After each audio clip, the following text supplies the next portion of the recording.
All right, how is everybody today? Hope you're doing great. I am going to pick up the pace because I'm having to record this for the second time because I ran out of time. So just to give you a heads up right here from the get-go, this software that I'm using to record today's lesson is Screencast-O-Matic. Some of you might end up using it for Thursday's presentations.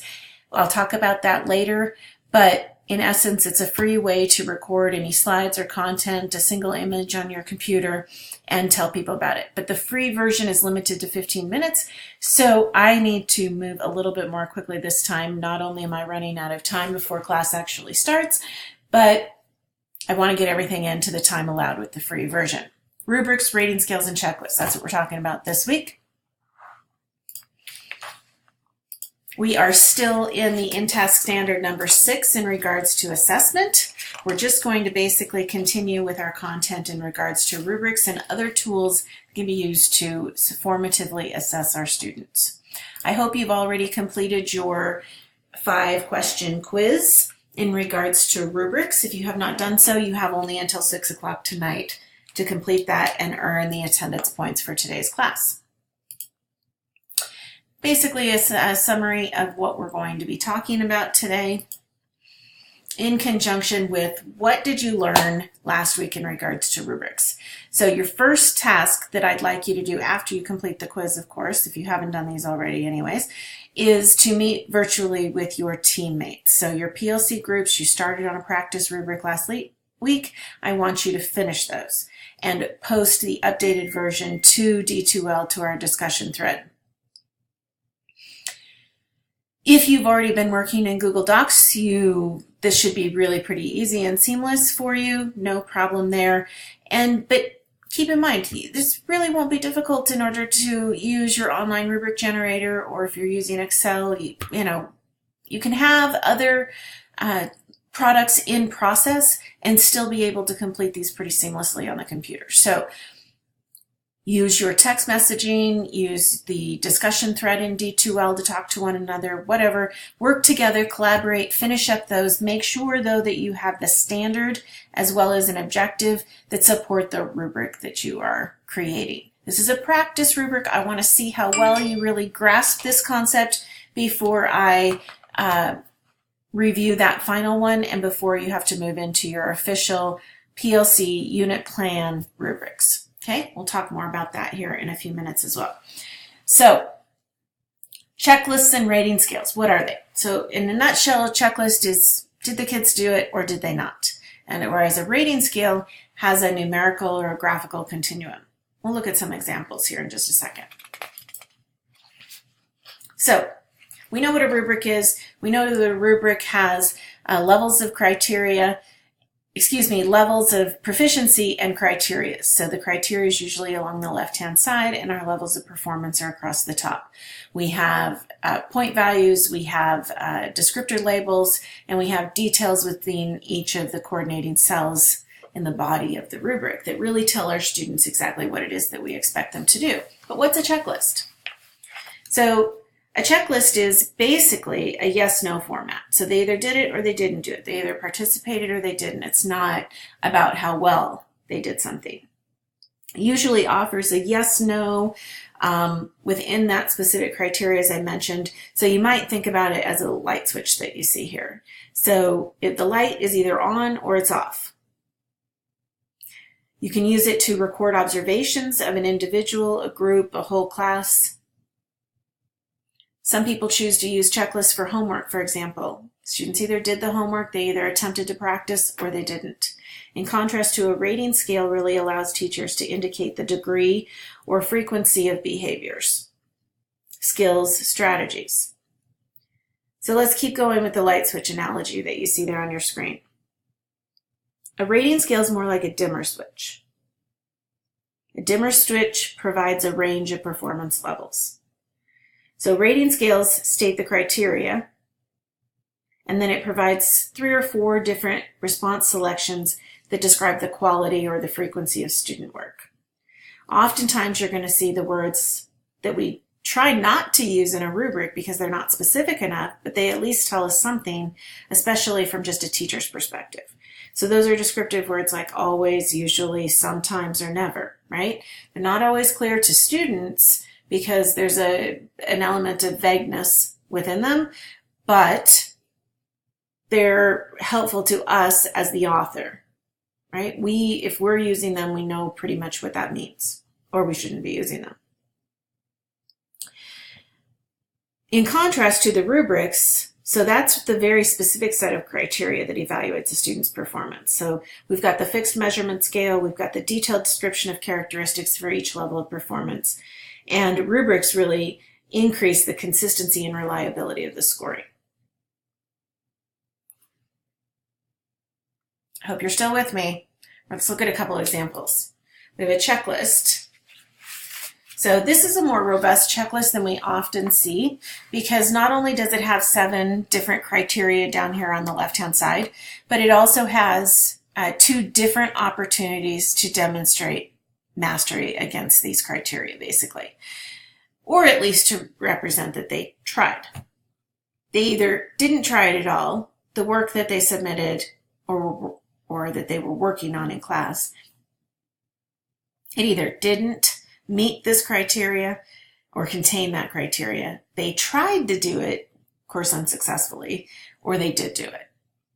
But they can do it and not necessarily do it well, right? So it doesn't have those levels of true proficiency. It is just a checklist, even though it has the 3 different in lieu of 2. It's kind of a yes, no, and maybe. Does the review persuade the reader's opinion persuade the reader to agree with the writer's opinion? They didn't do it, they tried, or they did. Okay? So let's take a look at the learning goal. So we see these types of rating scales in all different types of ways. So for example, we can provide our students with emojis, smiley faces. We can ask our students to hold up a number of fingers that relates to how they're feeling. We can, of course, use exit tickets where students either use these words, use symbols, cite numbers. This is how I'm feeling today, 3.5. I kind of get it. I think I can explain it to others, but I'm not, 100% confident. So we might give our students the ability to put some decimal points in there as well. So super happy. I'm cool. I got it. I kind of get it. Feeling a little nervous. The easier stuff's okay. The more challenging ones make me a bit nervous. All right. So students are rating how they're doing, or you're even rating them. Again, can be on a numerical scale, can be a graphical scale, can also be symbols. So for instance, this could be a plus. Plus means I get it. A check plus, get it. Moving really pretty good. Just a check for I kind of get it. I'm moving forward slowly, but I'm moving forward. And a check minus or just a minus. Nope, don't got it. Right? A rating scale, very simplistic. You might see some similarities between a rating scale and a holistic rubric. So a few ways in which we can identify how rubrics are used in the classroom to benefit learning. Of course, the most important that I will reinforce that we've talked about already, if students see the rubric in advance, they have an opportunity to really understand how they're being assessed and on what. They are much more likely to be successful with what it is that you're asking them to do. Giving students the opportunity to practice judging a peer's work that is anonymous, so not identified whose work it is, can be really helpful to understand what goes into using a rubric. And of course, will also help you make sure that the way in which you worded the rubric is clear. After all, if a student can judge another's work using the same rubric that you're judging their work, then they're probably going to have a pretty clear understanding of what it is that you're looking for. In addition to self-analysis, give them the opportunity to judge their own work against the rubric. And then that way they have the opportunity to identify some goals for improvement. They also can have conversations with their parents. If they bring home a project that's been graded against a rubric, it all equates out to a B. What does the B mean? What does it look like? What does it sound like? What are the characteristics of that B? they can sit there with the project and the rubric and tell their parents exactly where things needed to improve. All right? Rubrics, rating scales, and checklists.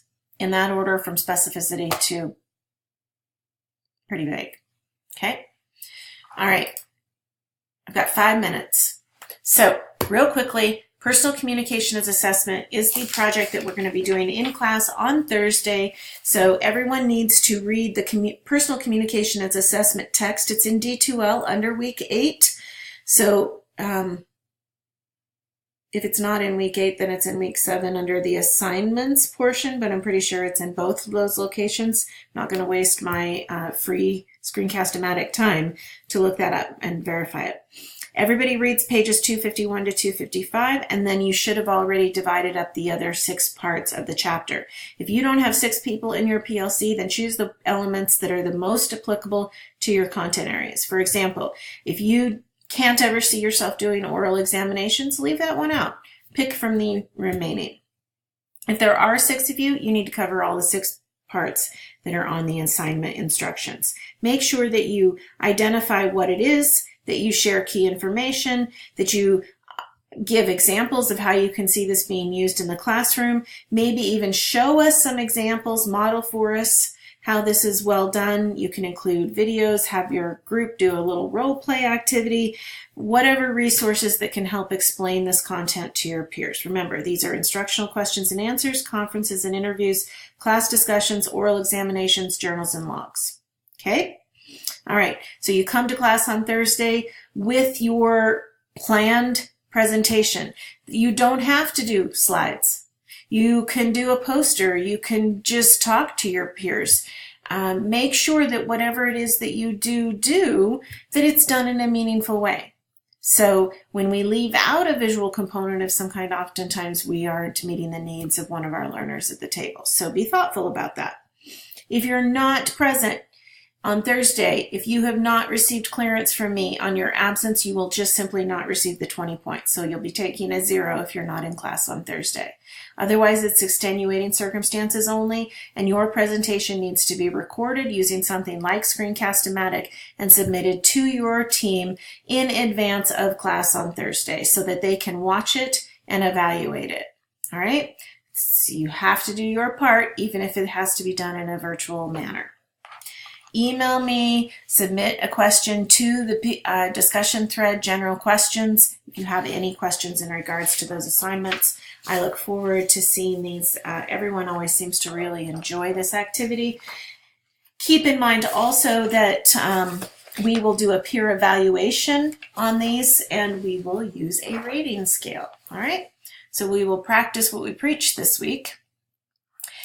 After that, I would like for you to make sure that you do the 2-question exit quiz in D2L. You should see a link in the assignment as well. And to finish up, I got less than 2 minutes, so I'm doing really pretty well the second time around. You may also find that as well when you have to record things using a platform like Screencast-O-Matic, or Kaltura is another one, but it's a feed-based product usually. Practice makes a huge difference. Okay, rubric assignment. So what's going to happen is everybody has a summative assessment in their PLC unit plan that you wrote about in the data analysis assignment. So I want to get those back to you as soon as possible so that you can get feedback on your idea for your summative assessment that is not a test. Remember, it cannot be a test. You're going to write a rubric to evaluate that summative assessment. So you are going to be working with your PLC group, and you need a minimum of 3 criteria that you would use to assess and evaluate your students. You must use an analytic rubric. Yes, use an analytic rubric only. Any alternatives to that must receive my approval in advance. So again, due Thursday, March 7th, not Thursday, October 25th, 11:59 p.m. to our Dropbox as usual. Give me a shout. Use the discussion thread in order to let me know if you have any questions whatsoever, or bring those questions to class on Thursday. Have a great day, everyone. Stay safe. See you on Thursday.